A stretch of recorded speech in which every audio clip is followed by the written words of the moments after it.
Hi guys, welcome to Nyonya Cooking. Today we are doing something different and we are baking. So this is the recipe of banana cake, or also known as banana bread.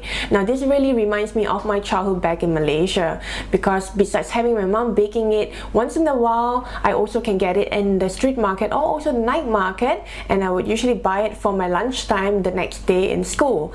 And this is really something that my mom does. We have already adjusted the ingredients because the banana cake that I usually get tends to be too buttery, too oily, it's not to our liking, or even too sweet. So I hope that you will love this recipe. Now let's hop on to looking at the ingredients. Back in Malaysia, I used to opt for self-raising flour, but over here I usually work with just plain wheat flour. And if you want to make your own self-raising flour, you just need a combination of wheat flour, baking powder, and also salt, and that's your self-raising flour. Now let's move on to sugar, butter, eggs, and also bananas. Now for bananas, you have to really choose ripe bananas. And how to know if it's really ripe? You have to look at the skin, and it usually tells from the spots that you get from the banana skin, and it's usually slightly darker. And when there are more spots on the banana skin, that shows that the sugar content in the banana is higher than previously, or from the previous days. And this is the banana that you would want to use for the cake. And because these bananas are already sweet, therefore the sugar you can always opt to have lesser sugar, and this is how you control the sweetness of the cake. Now let's move on to mixing the ingredients. I'm just using a fork to just mash this up.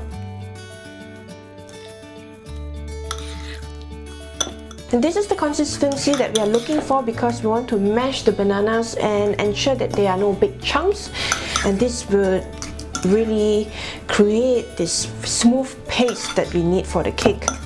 So I think we are done. The next step would be to mix the butter and sugar together.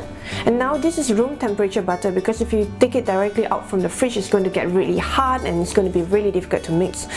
So lightly, using my mixer, I'm just going to press it down. Now everything is mixed evenly. I'm going to add the egg.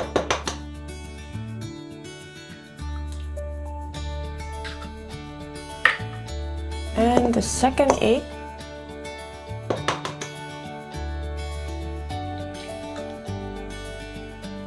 Then continue mixing.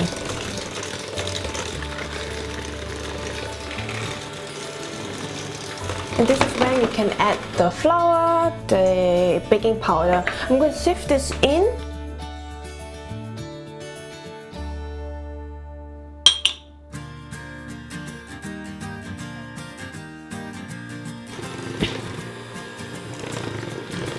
Halfway through, I'm just adding the banana that we have mashed earlier. So this cake is going to be boosted with lots of banana goodness.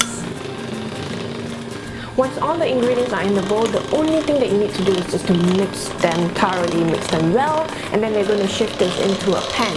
So I'm just going to continue mixing. We are done. You can either move the batter into an aluminium pan, or what I'm using here is just a silicone pan. So before I place the batter into it, I'm just going to line it with a bit of butter so that it doesn't stick to the pan, and it also creates this kind of really crispy sides that I really love. This would really help when you want to remove the cake out of the pan. It doesn't stick to it. Because we poured the batter right in the middle of the pan, it tends to look a little uneven. But don't worry too much about it, because as we bake, the batter will just spread itself nicely. What I like to do is just to give it a few hits so that the batter just spreads evenly. The oven is preheated at 170 Celsius, so this would be the temperature needed to bake the cake. Very carefully, and in goes the cake. We need to check if the cake is now fully baked using a knife or a stick. Once it's clean, you can see that the cake is now done. So we're going to take it out. This smells amazing. It smells so much with bananas, and I love bananas. So we're going to get this out of the silicone pan very carefully. here very easily. So I'm going to cut a small piece. When it comes to cakes, I really like it if on the outside it has, you know, slightly crusty, slightly a little bit hard, and then on the inside it's really soft, as you can see. Gorgeous, right? So I can't wait to try this. As you may have guessed, my favorite part of the cake is usually the sides of it, because there's always this crusty layer that I've been trying to tell you about. And look, take a look here. It is not hard on the outside, but it has this slightly brown taste to it, and I really love it. So without further ado, I have to try this right now.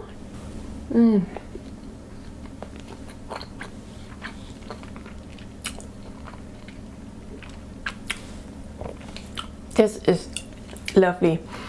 This is my utmost favorite cake because it's just so mild, and then it's not super sweet. I just love this when it comes with coffee or tea, like the Malaysian tea, for example. I just love this. I used to serve this with for friends, or even if I have guests, then when they come to my place. So I hope that you love this recipe, and for those of you who have tried banana bread, you would love to try this and replicate it because it's much of a healthier version. And till then, remember to subscribe to Nyonya Cooking. Show me photos of recipes that you have tried from Nyonya Cooking, and remember to hashtag Nyonya Cooking on Instagram, Facebook, Twitter, or even Google+. Till then, happy cooking!